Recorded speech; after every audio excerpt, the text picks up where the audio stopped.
ఈరోజు ధ్యానాంశము మత్తయి సువార్త 7వ అధ్యాయం. మీరు తీర్పు తీర్చకుడి, అప్పుడు మిమ్మును గూర్చి తీర్పు తీర్చబడదు.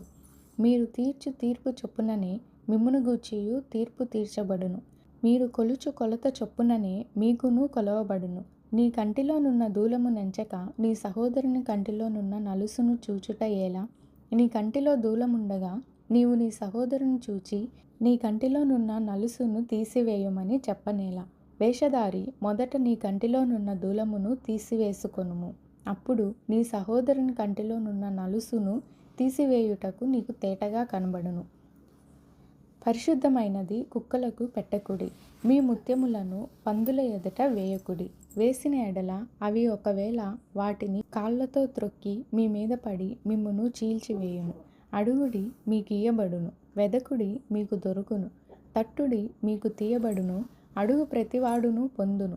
వెదుకువానికి దొరుకును, తట్టువానికి తీయబడును. మీలో ఏ మనుష్యుడైనను తన కుమారుడు తన్ను రొట్టెను అడిగిన ఎడల వానికి రాతినిచ్చునా? చేపను అడిగిన ఎడల పామునిచ్చునా? మీరు చెడ్డవారై ఉండియు మీ పిల్లలకు మంచి ఈవులనియ్యనెరిగి ఉండగా పరలోకమందున్న మీ తండ్రి తన్ను అడుగువారికి అంతకంటే ఎంతో నిశ్చయముగా మంచి ఈవులనిచ్చును. కావున మనుష్యులు మీకు ఏమి చేయవలెనని మీరు కోరుదురో అలాగుననే మీరును వారికి చేయుడి. ఇది ధర్మశాస్త్రమును ప్రవక్తల ఉపదేశమునై ఉన్నది. ఇరుకు ద్వారమున ప్రవేశించుడి. నాశనమునకు పోవు ద్వారము వెడల్పును, ఆ దారి విశాలమునై ఉన్నది. దాని ద్వారా ప్రవేశించువారు అనేకులు. జీవమునకు పోవు ద్వారము ఇరుకును, ఆ దారి సంకుచితమునై ఉన్నది. దాని కనుగొనువారు కొందరే. అబద్ధ ప్రవక్తలను గూర్చి జాగ్రత్త పడుడి.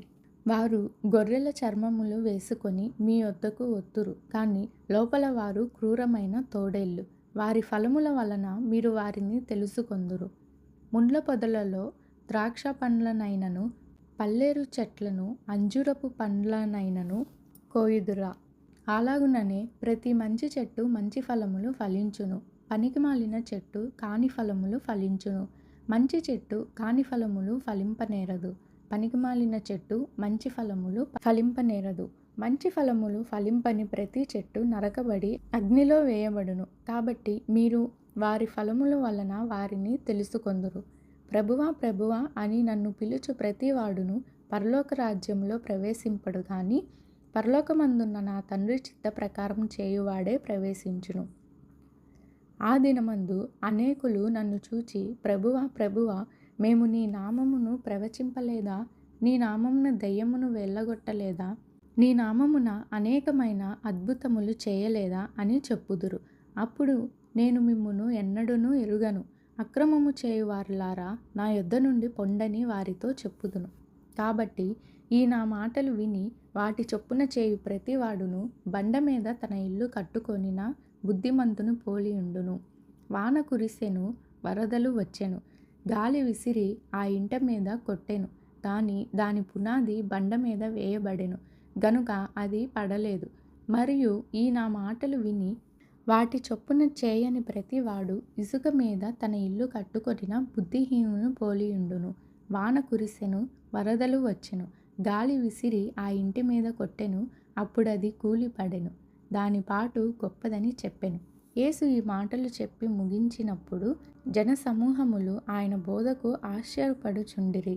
ఏలయనగా ఆయన వారి శాస్త్రుల వలె కాక అధికారము గలవాని వలె వారికి బోధించెను.